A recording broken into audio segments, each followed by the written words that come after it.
जय श्री कृष्ण दोस्तों। आज हम आपके लिए मंगला गौरी का पूजन, उसकी व्रत विधि और कथा लेकर प्रस्तुत हैं।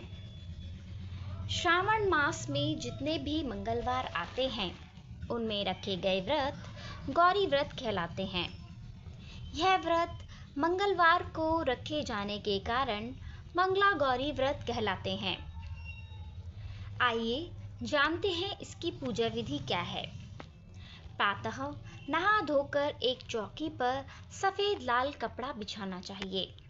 सफेद कपड़े पर चावल से 9 ग्रह बनाते हैं और लाल कपड़े पर गेहूं से षोडश माता बनाते हैं। चौकी के एक तरफ चावल और फूल रखकर गणेश जी की स्थापना की जाती है। दूसरी तरफ गेहूं रखकर कलश स्थापित करते हैं। कलश में जल रखते हैं। आटे का चौमुखी दीपक बनाकर 16-16 तार की 4 बत्तियां डालकर जलाते हैं। सबसे पहले गणेश जी का पूजन करते हैं।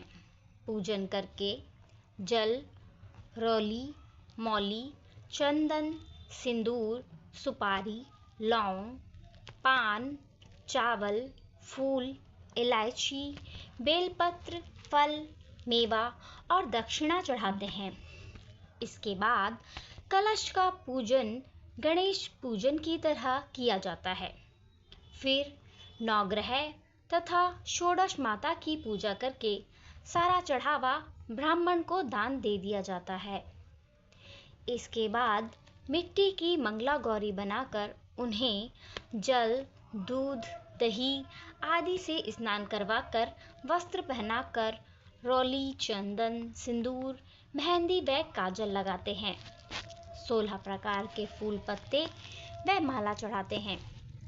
5 प्रकार के 16-16 मेवा, सुपारी, लौंग, मेहंदी, शीशा, कंघी व चूड़ियां पहनाते हैं। कथा सुनकर सासू जी के पैर छूकर एक समय अन्न खाने का विधान है। अगले दिन मंगला गौरी का विसर्जन करने के बाद भी भोजन किया जाता है।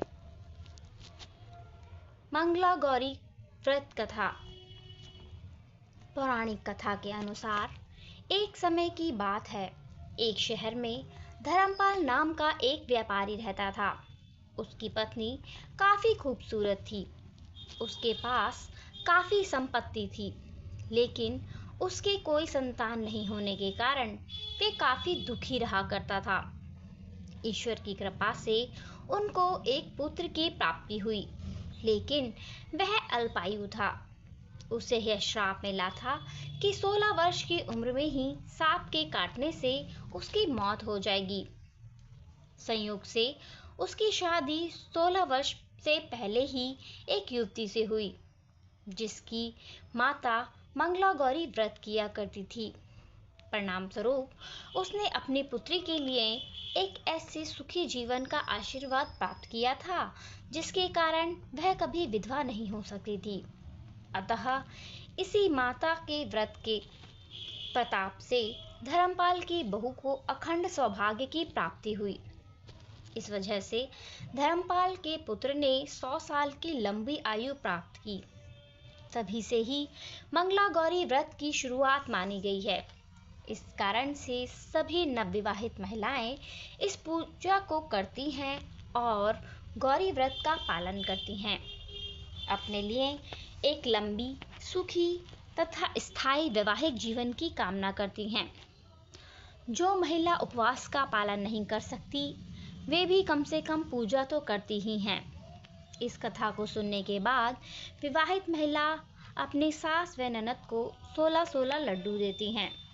इसके बाद ही वे किसी प्रसाद ब्राह्मण को भी देती हैं। इस विधि को पूरा करने के बाद व्रत 16 बाती वाले दिए से देवी की आरती करती हैं। व्रत के दूसरे दिन बुधवार को देवी मंगला गौरी की प्रतिमा को नदी या पोखर में विसर्जित कर दिया जाता है। अंत में मां गौरी के सामने हाथ जोड़कर अपने समस्त अपराधों के लिए एवं पूजा में हुई भूल चूक के लिए क्षमा मांगना चाहिए।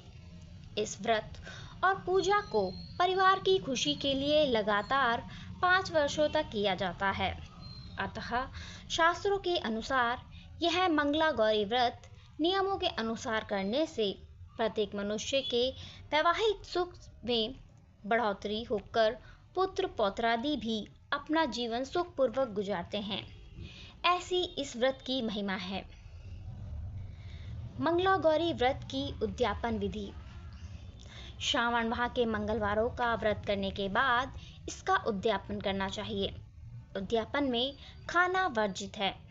मेहंदी लगाकर पूजा करनी चाहिए। पूजा 4 ब्राह्मणों से करवाई जानी चाहिए। एक चौकी के 4 कोनों पर केले के 4 थंब लगाकर मंडप पर एक ओढ़नी बांधनी चाहिए। कलश पर कटोरी रखकर उसमें मंगला गौरी की स्थापना करनी चाहिए। साड़ी, नथ व सुहाग की सभी वस्तुएं रखनी चाहिए। हवन के उपरांत कथा सुनकर आरती करनी चाहिए।